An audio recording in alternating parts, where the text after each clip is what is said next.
আসসালামু আলাইকুম রহমতুল্লাহি বারাকাতু। প্রিয় প্রবাসী ভাইয়েরা, আশা করি সবাই ভালো আছেন।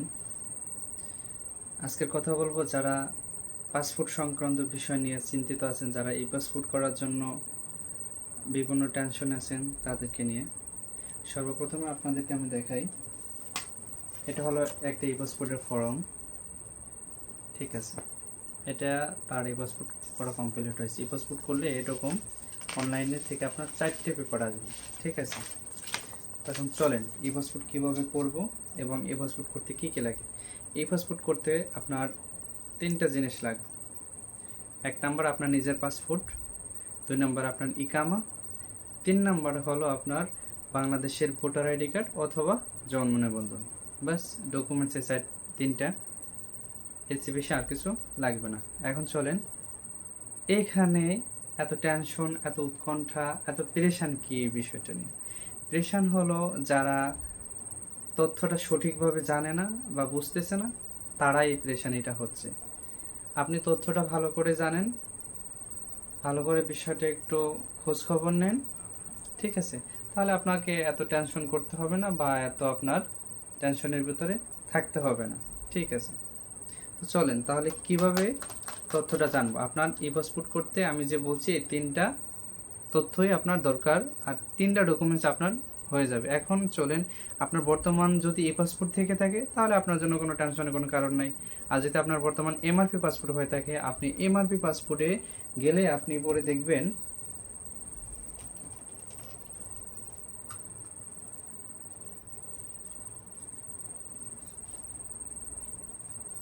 আপনাদেরকে আমি দেখিয়ে দিচ্ছি।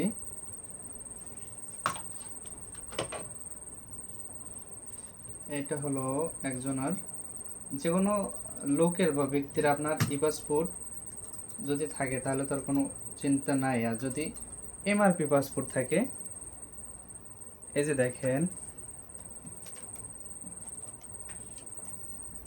এখানে একটা নাম্বার দেখা যাচ্ছে।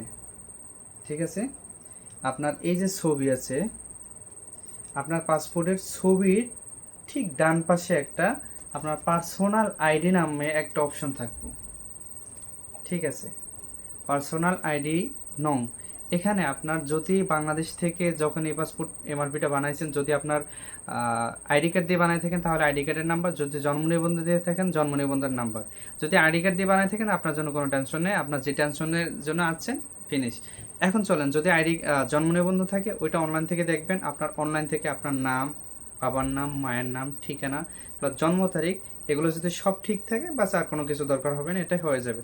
আর যদি আপনার জন্ম নিবন্ধন এখানে একটা আছে, আবার আপনার আইডি কার্ড আছে, জন্ম নিবন্ধন অনলাইন আছে কিন্তু পাসপোর্টের সাথে মিল নাই, আপনি তখন আইডি কার্ড দেখবেন। আইডি কার্ড যদি মিল থাকে সমস্যা নেই, আইডি কার্ড দিয়ে বানাতে পারবেন। আপনার 2টা জিনিস খেয়াল রাখবেন, আপনার হয় আইডি কার্ড না হলে জন্ম নিবন্ধন, 2টার একটা তথ্য হলেই হবে।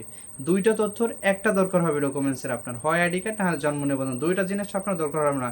যদি আইডি কার্ডে মিল থাকে তাহলে আইডি কার্ড দিয়ে বানাবেন, যদি জন্ম নিবন্ধন মিল থাকে জন্ম নিবন্ধন দিয়ে বানাবেন, কোনো টেনশনের কারণ নাই। ঠিক আছে, তাহলে কিভাবে করবেন?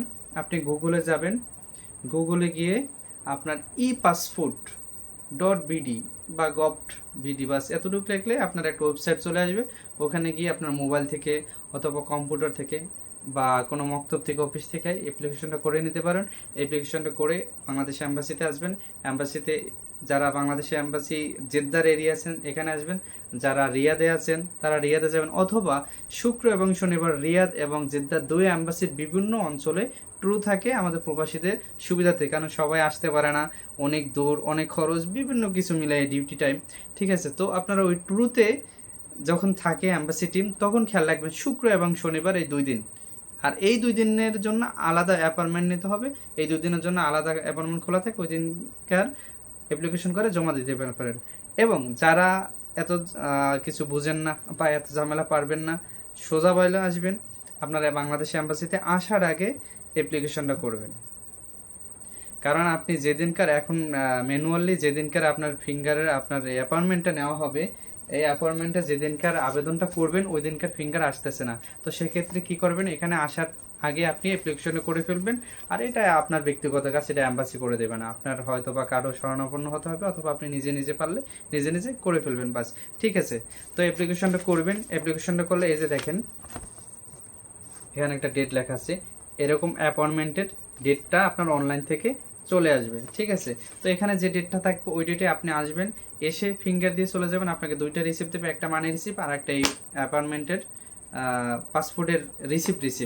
ঠিক আছে, কালেক্টেড রিসিপ্ট যেটাকে ওখানে লেখা থাকবে কালেক্টেড রিসিপ্ট। তো আপনি ওইখানে 3 সপ্তাহ অথবা 15 দিন যে যেভাবে জমা দেয় ওদিনকার আপনার চলে আসবে, এসে নিয়ে যাবেন, বাস এতটুকু। আর এখানে আপনার সরকারি ফি হলো 210 রিয়াল, যারা আমেল সাউকাস, আমেল মঞ্জিল, তারপরে আমেল এরকম যারা আছে তাদের জন্য 210 রিয়াল সরকারি ফি।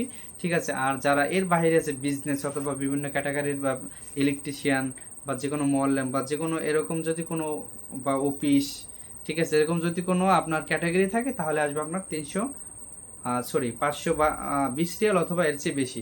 আর যারা এক্সপ্রেস ইমার্জেন্সি দেবেন তাদের জন্য 15 দিনের ভিতরে পাসপোর্ট চলে আসবে আপনার 2 সপ্তাহের ভিতরে। ঠিক আছে, অথবা 10-12 দিনের ভিতরে পাসপোর্ট পেয়ে যাবেন। আপনার পাসপোর্ট ফি হবে 315 রিয়াল। ঠিক আছে, তো যারা মোবাইল থেকে অথবা কম্পিউটার থেকে আবেদনটা করতে পারবেন তারা করে ফেলবেন।